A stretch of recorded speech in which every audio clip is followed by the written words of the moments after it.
The live TV, सच सबसे आगे। दोस्तों, दी लाइव टीवी देख रहे हैं आप, आपके साथ मैं हूं आदिल खान आजाद। भारत में मुसलमानों को किस तरीके से निशाना बनाया जा सकता है, कितना आसान उन्हें टारगेट समझा जा सकता है, इस खबर से आप अंदाजा लगाएंगे कि कैसे मुसलमानों को बदनाम करने की एक मुहिम चल रही है, और जब वो शख्स मुसलमान नहीं निकलता, कोई और निकलता है, तो कितनी आसानी से उसे छोड़ दिया जाता है। मुंबई पुलिस कंट्रोल रूम को एक फर्जी कॉल आती है। सूचना जो देता है, जो उधर होता है, वो मुंबई पुलिस को बताता है कि बम धमाके होने वाले हैं, सीरियल ब्लास्ट होंगे मुंबई में। पुलिस को बताया कि उसके पास हथियार है। उस शख्स ने बताया आरडीएक्स भी मौजूद है। आरडीएक्स आप जानते हैं क्या होता है। शख्स ने पुलिस को अपना जो नाम बताया, अपना जो परिचय दिया, वो बताया कि मैं उत्तर प्रदेश का रहने वाला हूं और अजहर हुसैन, उर्दू नाम, मुसलमान, अजहर हुसैन मेरा नाम है। मोबाइल पर विस्फोटक पदार्थ की सूचना पर जो मुंबई की पुलिस है वो अलर्ट हो गई, जांच शुरू कर दी कि क्या भाई धमाके होने वाले। पुलिस जांच में ये सामने आया कि वो कॉल फर्जी है। फिर पुलिस ने फोन करने वाले की जांच शुरू की और उसे गिरफ्तार भी कर लिया। और पुलिस को जब जुमे की रात 30 दिसंबर को ये कॉल आई थी, उसके बाद से अब तक की कहानी, गोदी मीडिया, ज़ॉम्बी मीडिया ने इसे उठाया नहीं, क्योंकि कॉल करने वाला मुसलमान नहीं था, एक हिंदू था। पुलिस ने आरोपी का नाम नरेंद्र बताया है। पुलिस ने कहा कि कुछ दिन पहले नरेंद्र और अजहर के बीच मामूली कहासुनी हुई, लड़ाई हो गई थी। नरेंद्र ने अपना गुस्सा निकालने के लिए फर्जी फोन कॉल की और अजहर का नाम बताकर उसे फंसाने की पूरी कोशिश की। पुलिस के मुताबिक आरोपी ने नशा किया हुआ था, यानी नशे की हालत में उसने कॉल की थी। कितनी खामोशी से यह खबर आती है और दब जाती है। हो हल्ला मचता है कि मुंबई को उड़ाने की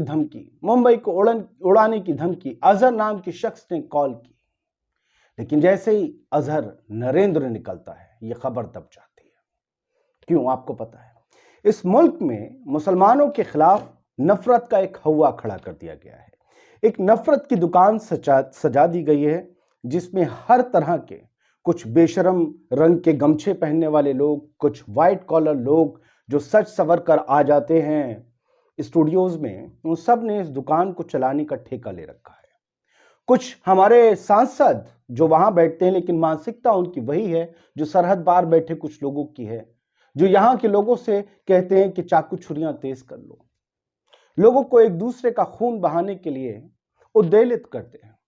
कुछ तथाकथित संत हैं जो मुसलमानों के कत्लो गारत की बात करते हैं। खबर पर आते हैं, समझ लीजिए, सुन लीजिए, कितना आसान है मुसलमानों को बदनाम कर देना, कितना आसान है उनके लहू से खेल जाना, कितना आसान है जब मुसलमान आरोपी ना निकलकर कोई और धर्म का निकले तो ये बता देना नशे की हालत में था। देखिए, जिस शख्स ने मुंबई पुलिस को कॉल करके ये कहा था कि वो मुंबई को उड़ाने जा रहा है सीरियल ब्लास्ट से, उसका नाम नरेंद्र कावले है। नरेंद्र एक और शख्स का भी नाम है, बड़े पावरफुल हैं वो इस वक्त देश में। नरेंद्र कावले ने शराब के नशे में भास्कर चुग, आईएनसी, कांग्रेस से ताल्लुक रखते हैं भास्कर चुग साहब, इन्होंने लिखा, नरेंद्र कावले ने शराब के नशे में मुंबई पुलिस को धमकी दी कि 31 दिसंबर को, साल के आखिरी दिन, जब मुंबई नए साल के जश्न में डूबी भी होगी, तो वो मुंबई में ब्लास्ट करेगा। उसने अपना नाम अजहर बताया, खुद को यूपी का निवासी बताया। शराब के नशे में भी नरेंद्र का दिमाग बिल्कुल सही काम कर रहा था। नरेंद्र का दिमाग नफरत के नशे में सही काम करता है। वैसे अगर वो सच में अजहर होता तो नशे वाली थ्योरी काम करती या नहीं? क्या पुलिस ये कहती कि वो नशे में था अजहर? नहीं।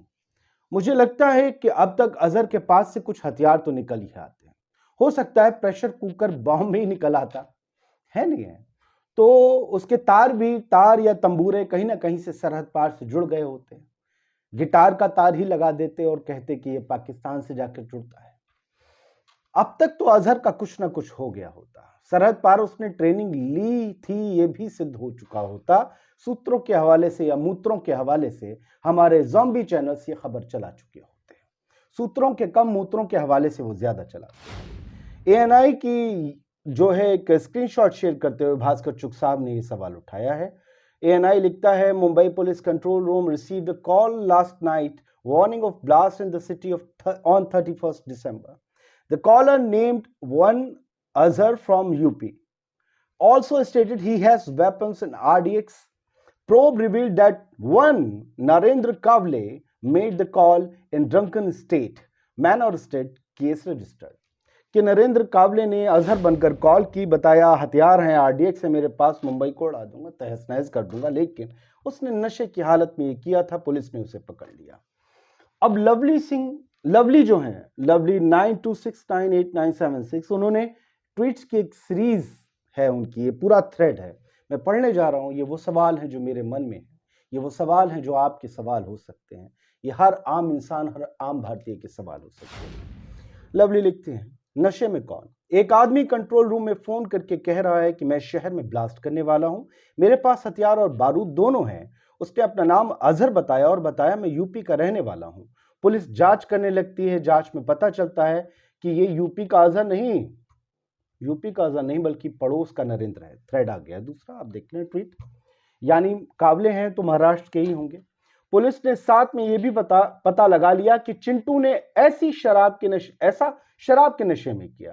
इस नफरती चिंटू ने शराब के नशे में, ये कौन सी शराब है जिसको पीने के बावजूद नरेंद्र को पुलिस कंट्रोल का नंबर याद है, अपने नाम की जगह एक मुस्लिम का नाम बताना है, ये याद है, बारूद का नाम याद है, यहां तक साल के आखिरी दिन शहर को उड़ाना है, यह भी याद है।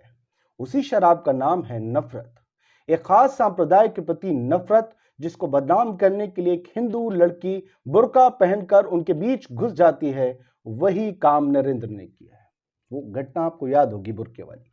नशे में कौन था, नरेंद्र या जांच करने वाली पुलिस? इसी देश में टाडा कानून के तहत 1993 मुंबई सीरियल ब्लास्ट के सभी आरोपियों को फांसी हुई, एक को छोड़कर।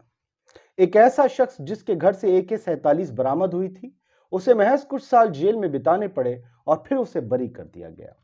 बरी होने के बाद उसकी बायोपिक उस पर फिल्म बनी। ये इशारा संजय दत्त की तरफ है, जिसमें दिखाया गया कि जेल जाकर उसने देश पर बहुत बड़ा एहसान किया था।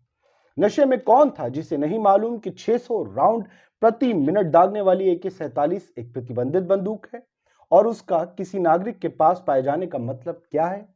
इसी देश में ऐसे पत्रकारों, चिंतकों, दार्शनिकों और समाजसेवियों को जो समाज को अपने तरीके से जागरूक करते हैं, उन पर देशद्रोह की धाराएं लगाकर जेल भेज दिया जाता है, वो भी सालों साल के लिए।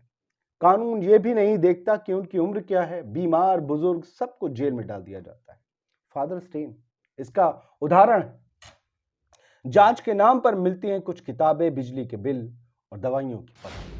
लवली अपने थ्रेड को यहां पर उसी पहले लफ्ज के साथ समाप्त करती हैं कि नशे में कौन, जिसने ऐसे लोगों को अर्बन नक्सल की उपाधि दी है। कल्पना करके देखिए, नरेंद्र की जगह सच में अजहर का कॉल आया होता कंट्रोल रूम में तो क्या होता। नूतन वर्ष की शुभकामनाओं के साथ साभार सा कपिल साहब का उन्होंने ट्वीट शायद शेयर किया है, तो उन्होंने थैंक्स दे दिया है। संजीव सिंह लिखते हैं, भाई सिर्फ उर्दू नाम के चक्कर में दर्जनों की जिंदगी खत्म हो गई जेल में, और 2014 के पहले भी हो रही थी, अब कुछ ज्यादा हो रही है। इसके अलावा मदन लाल बारूपाल लिखते हैं, लोग एक दूसरे के प्रति दिल और दिमाग में नफरत को पाल रहे हैं, जिसका परिणाम विनाशकारी है। इस नफरत से किसी का भला नहीं होने वाला। देश में संविधान सर्वोपरि है, इसके अनुसार ही सबको न्याय और सजा मिलनी चाहिए, किसी के साथ भेदभाव नहीं होना चाहिए। लेकिन होता क्या है, 10, 20, 12, 15 साल के बाद मुसलमान जेलों से बाइज्जत बरी होते हैं। एजेंसियों ने जो उन पर आतंकवाद फैलाने के या जो उनके पास से आरडीएक्स या दूसरे बारूद बरामद किए हुए दिखाए हुए होते हैं, वो सब फर्जी पाए जाते हैं। मैं पूछता हूं कि ऐसे अधिकारियों के इतने साल की तनख्वाह, उस दौरान उन्होंने जो संपत्तियां बनाई, उन्हें जब्त करने के साथ, उनकी तनख्वाह जब्त करने के साथ उन्हें जेलों में क्यों नहीं सड़ाया जाता और आतंकवादी का तमगा उन्हें क्यों नहीं दिया जाता? उनके बच्चों को शर्मसार क्यों नहीं किया जाता, ताकि आगे कोई अधिकारी किसी बेगुनाह मुसलमान या किसी भी बेगुनाह किसी भी धर्म वाले को ऐसे ना फंसाए? क्या हमारी राजनीतिक इतनी इच्छा शक्ति होती है या फिर हो सकती है, या फिर हम सिर्फ आतंकवाद के आरोपियों को लोकसभा, राज्यसभा के टिकट देते रहेंगे, विधानसभा के, और वो जीतने के बाद चाकू छुरियां तेज करने के बयान देते रहेंगे? आशुतोष कुमार पाठक लिखते हैं, ऐसी फोन कॉल्स ऐसे ही नहीं आ जाती। ये जो हमारे समाज में आजकल हो रहा है उसी का रूप है, मन में दबी हुई इच्छा है कि मुसलमानों को फंसा दो, बर्बाद कर दो और तबाह कर दो, तबाह कर दो। ये इंडियन नेशनल कांग्रेस का पैरोडी अकाउंट है। ये किसी भक्त ने बनाया है, ये किसी, आप समझ रहे हैं, नारंगी ने बनाया है। वो लिखता है, मोहम्मद अजहर ने कल ही मुंबई पुलिस को धमकी दी थी बॉम्ब ब्लास्ट करने की। 2023 में इस्लामिक आतंकवाद को खत्म हो, ऐसी ही प्रार्थना करता हूं। मतलब इन्होंने इसे इस्लामी आतंकवाद बता दिया। अब भैया तेरा भाई निकला है नरेंद्र, बता ना कौन सा आतंकवाद है ये? नहीं बताएंगे, कभी नहीं। 12 की हेडलाइन ने इसे कैसे लिखा, मुंबई में 31 दिसंबर को होगा सीरियल ब्लास्ट, पुलिस को फिर आया धमकी भरा कॉल, पत्रिका ने लिख डाला। अमर उजाला लिखता है, आरएसएस मुख्यालय को बम से उड़ाने की धमकी, मुंबई पुलिस के पास भी आया शहर में ब्लास्ट से जुड़ा फोन। इसके अलावा लेटेस्ट ली ने लिखा है, मुंबई शहर को 31 दिसंबर को उड़ा दूंगा, फोन करने वाला शख्स गिरफ्तार। अब ये नहीं लिख रहे हैं इसमें कि हिंदू निकला, मुसलमान नहीं था। प्रभात साक्षी ने लिखा, मुंबई में नए साल की पूर्व संध्या पर बम धमाके की धमकी देने वाला व्यक्ति गिरफ्तार, नाम नहीं लिखा। जागरण लिखता है, अजहर बनकर मुंबई को बम से दहलाने की धमकी देने वाला व्यक्ति गिरफ्तार, हथियार और आरडीएक्स होने की कही थी। यहां भी नरेंद्र नाम को छुपा लिया गया, अजहर बनकर तो लिख दिया।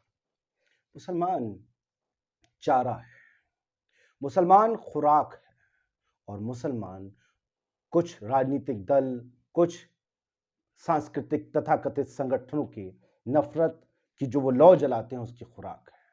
और आप यकीन मानिए, मुसलमान अगर 1947 में पाकिस्तान चले गए होते तो आज इन संस्थाओं और ऐसे दलों और ऐसे नेताओं का वजूद नहीं होता, और ऐसे नफरती नरेंद्र जो है ना, ऐसे जितने भी नफरती नरेंद्र हैं, इनका भी वजूद नहीं होता। जय हिंद।